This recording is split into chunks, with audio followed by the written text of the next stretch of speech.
屏幕上的这个男人，相信大家都不陌生。这个曾风靡亚洲的日本偶像，一度被日本媒体冠以全日本最具星途无限之一的日本男性艺人。他曾与日本国宝级演员芥雅人及新垣结衣同台飙戏，凭借加贺兰丸一角，在日本电视剧《Little High》中大放异彩，人气大涨。也正是因为这部剧，让这位入行10年来一直默默无闻的杰尼斯小练习生，一下飞跃至日本最具星途的日本偶像。有人说，这个男人是有远见的，在他星途到达一个小高峰的时候，他顶着被团队里的人骂到抑郁的压力，坚决离开杰尼斯。事实证明，他的选择是正确的。在他离开杰尼斯4年后，杰尼斯的丑闻事件开始大面积的爆发出来。有人说，这个男人是个恋爱脑，如果不是当初太过相信那个带着他吸食违禁品女友的话，也不会落得个被判违法下跪当场，直接退出娱乐圈，以至于今天还要去夜店挂牌接客。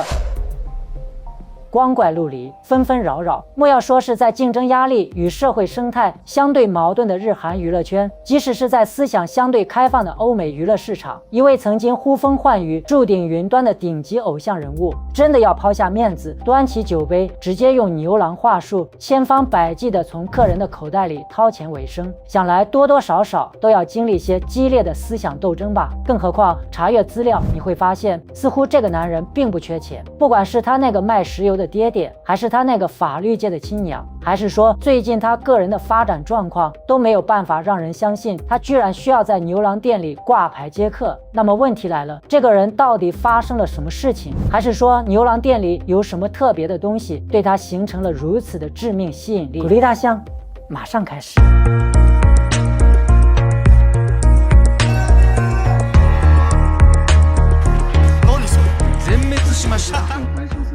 大家好，欢迎收看《万象奇谈》，我是大象。他叫田口纯之介。翻开他的成长史，你会发现，无一例外的，他也是杰尼斯娱乐帝国流水线上的一个相对比较成熟的娱乐产品。1985年11月29日，出生于日本神奈川县香磨原市的纯之介，现年已经39岁。在先后经历了退出组合单飞失败，到与女友涉嫌藏毒被捕，被判6个月后，直到上个月6月26日突然官宣，纯之介已经入驻札幌牛郎店挂牌营业，明码标价，只需要3万日元就可以包走他1个小时的时间。以39岁的高龄进军日本牛郎界，与那些花花绿绿的妙龄骚年们相比，纯之介确实不具备什么优势。但好在他优胜于过往的星途经历，家中排行老3的纯之介，上面还有一个哥哥和一个姐姐。根据日本媒体调查的结果显示，纯之介的哥哥是一间上市公司的老总，主要经营减肥瘦身类的产品。他们的爸爸也是日本资本市场的核心人物，掌控着全日本90%以上石油供应，说是对日本的石油价格有绝对的影响力，也绝不是什么吹水之语。他们的妈妈毕业于日本东京大学法律系，曾在日本外务省就职。传说中，她与美国前总统奥巴马关系密切。朋友们，如果说有如此背景的纯之介是因为缺钱而进军日本牛郎界，我想打死谁你都是不会相信的吧？是的，不得不说，当纯之介要在札幌牛郎店挂牌营业的消息被媒体曝光的时候，确实在整个日本社会引起不小的震动。但当我们打开纯之介的成长轨迹，他会驻足牛郎市场，好像这又是一个必然的结果。田口纯之介从小就擅长运动，并且学习和运动都很出色。在中学时代，他不仅参加了篮球部，还是模范生代表，是班委员。在初中2年级时，也就是他14岁左右的时候，田口纯之介被杰尼斯事务所的星探发掘，并于同年加入了杰尼斯事务所。频道之前做过一期关于日本杰尼斯事务所的丑闻事件的节目，里面有对杰尼斯事务所做过详细的报告，这里就不再赘述。众所周知，杰尼斯作为一家能够垄断全日本娱乐市场的公司，搭上这家公司，只要他想包装和推荐一个人，那么这个人就能以迅雷不及掩耳之势，急速在娱乐市场上火爆出圈。2001年3月，纯之介与赤西仁龟梨和也、上田龙也、中丸雄一组成 CAT-TN 团队结成出道。同年4月初登场时，团队成员的平均年龄只有14岁。2006年3月22日，全员年满20岁时正式出道，一出道便以100万销量荣获 Oricon 年度桂冠。从出道至2013年 ，CAT-TN 已经连出21张专辑，其中6张专辑大碟，连续7年27作全部未间断登上日本公信榜 Oricon 销量周冠军，累计举办演唱会298场次。直到2012年4月17日，律政电视剧《Little High》公映演出，纯之介开始在影视圈火爆出圈。东亚国家的大部分观众也正是从这部电视里开始认识并喜欢这个180高的阳光大男孩。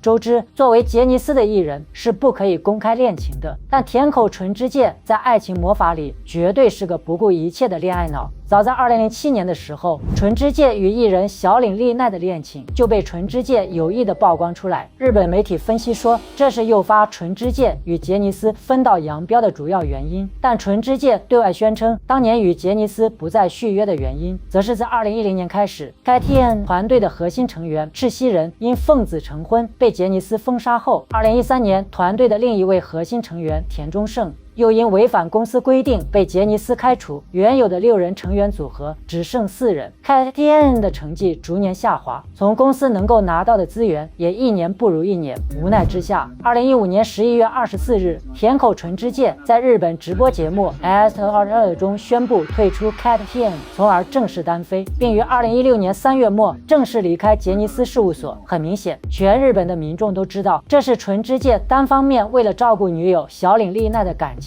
而自述的原因。其实大家都知道，早在2009年，田口纯之介与小岭丽奈一起去夏威夷旅行，被东体拍到，杰尼斯就开始让纯之介在 CAT-TN 和小岭丽奈中间做出选择。结果很明显，纯之介最后选择了爱情。日本的娱乐媒体曾就纯之介与杰尼斯分道扬镳之事归结为是小岭丽奈的绝对选择。换句话说，在小岭丽奈面前，纯之介是比较听话的。这种说法在纯之介与杰尼斯分开后，小岭丽奈以纯之介经纪人的身份公之于世的时候，或许就已经说明了一切。日媒评价小岭丽奈知名度不如田口纯之介，比起艺人，他更像是个隐藏的操盘手。自2007年两人在一起后，他们就不被看好。公开资料显示，小岭朋友圈子很是复杂。自从两人相识后，纯之介的演艺事业似乎一直受到小岭的影响和指导。众所周知，一般女性与杰尼斯的男艺人交往，往往都会顶着巨大的压力。这个压力不仅来自杰尼斯内部高管，还来自男艺人的高赞粉丝们。但那段时间，小岭丽奈似乎并没有受到什么影响，甚至最终的结果是，田口纯之介为了她选择与杰尼斯断了关系，不再续约。也正因如此，日娱圈的行家们断定小岭丽奈的背景绝不寻常。这个说法虽然无从证实，但小岭丽奈有个可以供其毒品。涉及日本黑社会，身为日本夜场代表的前男友，却被日本网友扒了出来。2016年已经与杰尼斯断了关系的田口纯之介，大家都以为他应该是在准备与小岭丽奈结婚去了。然而，直到2019年，他与小岭因违反日本大麻取缔法而被捕入狱，也还都没什么动静。不经熟悉二人的业内人士证实，劝田口纯之介离开杰尼斯，独立创建个人事务所的就是小岭丽奈。2016年6月，田口纯之介正式成立个人事务所 Ilmao， 事实也证明了，自此小岭丽奈变成了纯之介的实际掌权的经纪人，田口完全是在他的控制之下。小岭丽奈帮他确定电台节目、写真集、7月到9月的巡演等工作。这种从生活到事业捆绑式的亲密关系，很难说不会互相影响。然而田口纯之介显然是受到影响更大的那一方，这一点在2019年纯之介与小岭丽奈因违反日本大麻取缔法在法庭受审时上演的毒鸳鸯法庭爱情求婚记更显得尤为明显了。根据当时两人在法庭受审时的情况，小岭与纯之介的吸毒史可以追溯到10年前。田口纯之介坦诚自己沾染毒品已经有10年之久，也就是他和小岭丽奈交往后2年左右。更有趣的是，10年前日本警方就盯上了小岭丽奈，因为她前男友曾开过夜店，当时就有演艺圈人士在该店参与吸食大麻而被捕，她也曾多次出入该店，警方对她的怀疑和两人的吸毒史恰好吻合。不少人认为正是小岭丽奈带坏了田口。但现在看来，两个人一起走向堕落的可能性更大一些，因为这对毒鸳鸯还知道互相保护，没有互相甩锅。刚被逮捕的时候，两人虽然都承认持有大麻，但口供并不一致。田口纯之介表示是两人共同拥有，而小岭则表示是自己所持有。他显然是为了保护男友，才把罪责往自己身上揽，以至于二人在法庭受审时，突然上演了日本法庭历史上，就是现在来说，也是唯一一次受审人员，而且还是当时日本正当红的日本偶像当庭表白并求婚的法庭审理现场。田口纯之介在看到女友小岭丽奈走进法庭的那一刻，突然开口向女友表白，今后还是想跟小岭交往。小岭听后感动万分，不由得落下眼泪。她边哭边回忆起自己3年前曾拒绝田口的求婚，但这并不意味着她不爱他，连连夸赞田口是他见过的最温柔的人，并表示今后继续交往的话，我想结婚。是的，朋友们，你没看错，就是这么狗血，就是这么离谱，就是这么不可思议。周刊文春在访问小岭当时的代理律师的时候，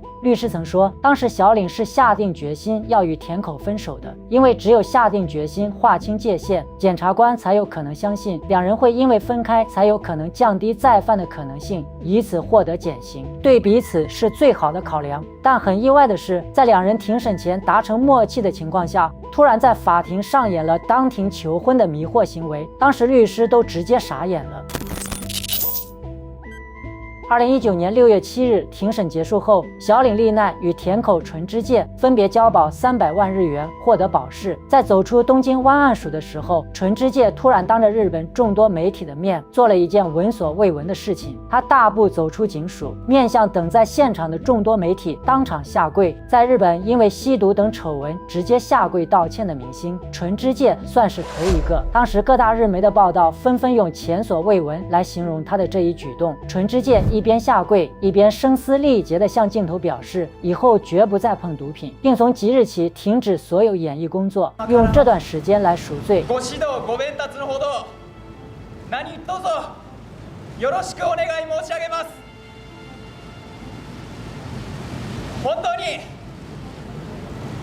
申し訳ありませんでした。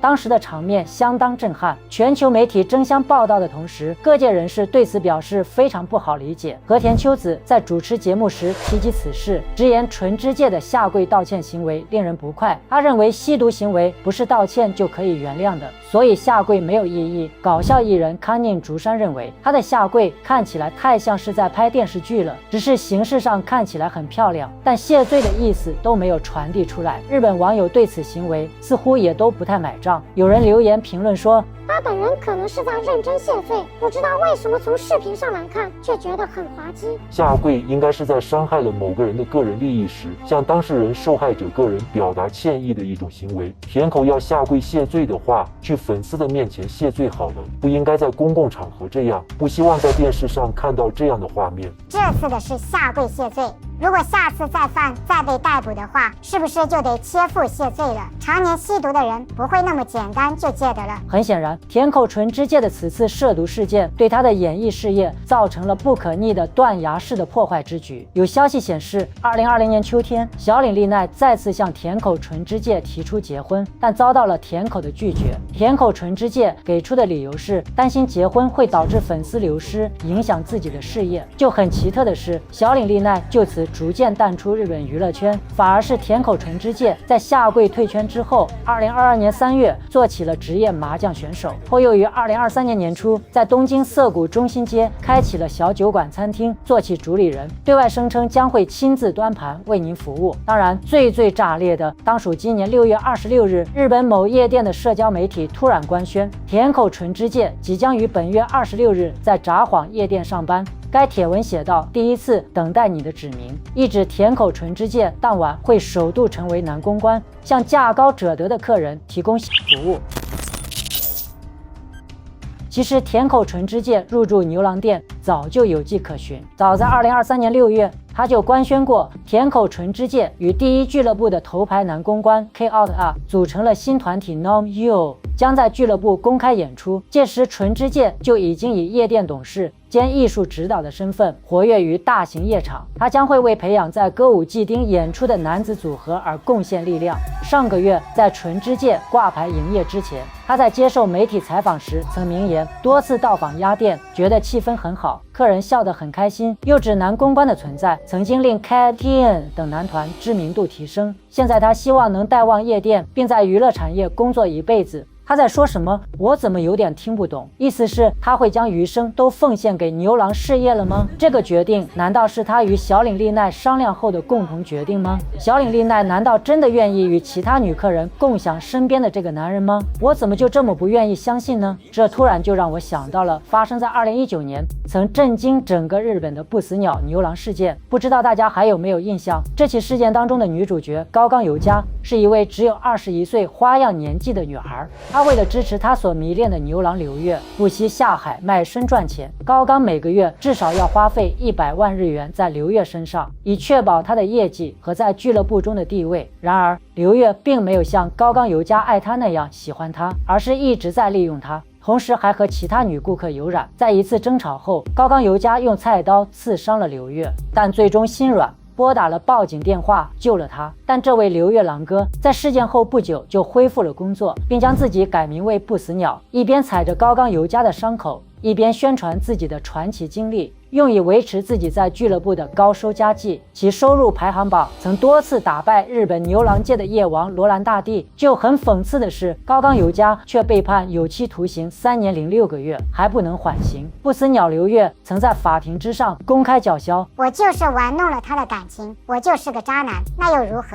言外之意，即使如此，也不能是他杀我的理由。值得一提的是，2019年不仅发生了不死鸟牛郎事件，2019年也是前面所提日本夜王罗兰大帝红极一时的一年。大家应该还有印象，也正是那几年关于日本牛郎的传说层出不穷，什么罗兰大帝月赚2800万人民币，进军中国市场，迎来事业第二春；什么世界冠军金井梦露从日本之光到日本之耻，只因迷恋牛郎，卖身供养，等等等等。真是应了那句话：日光之下并无新事。有日本网友就单统计，2019年不死鸟事件过后，短短30天之内，新宿歌舞伎町大楼日本最大风俗店聚集地里就有7人跳楼，其中5位都是女性。而这跳楼的7人当中，无一例外的都与那些所谓只提供情绪价值并不卖身的牛郎扯上关系。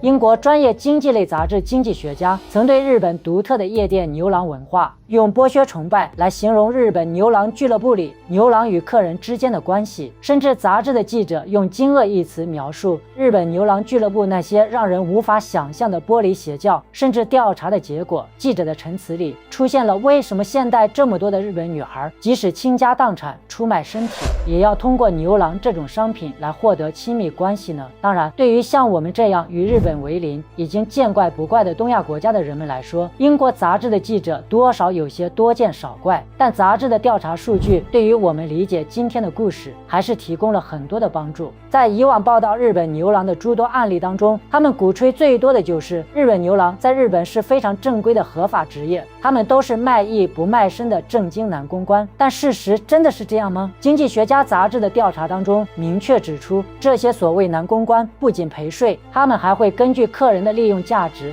将他们划分为3、6、9等。他们不仅用睡觉作为维护客人的营业手段，他们更是信奉通往女人灵魂的就是他们的阴道。即使优雅高贵如夜王罗兰，他们也都是一边保证零恋爱，一边又与无数个客人上床无数。他们鼓吹自己为客人提供可靠的情绪价值，享受独一无二的模拟恋爱服务。而真正的原因是，他们利用酒水骗局榨干那些为他们业绩买单的女孩们最后一滴血。当他们再也没有任何利用价值的时候，卖身下海拍 AV 将会成为他们最终的结局。上述故事里的高冈由佳、金井梦露无一例外，甜言蜜语的包装之之下，你以为你获得了爱情，享受了男人的情欲诱惑，但实质的本真是你早已掉进了牛郎店、风俗店、高利贷们这3块产业为你精心编织的陷阱里。其实，在日本本土，牛郎早就是一个臭名昭著的恶劣群体，这个群体也是公认的女性噩梦。在日本的新宿歌舞伎町大楼有这么一个说法，在日本沉迷歌舞伎町牛郎店的女人几乎不到3年就会消失，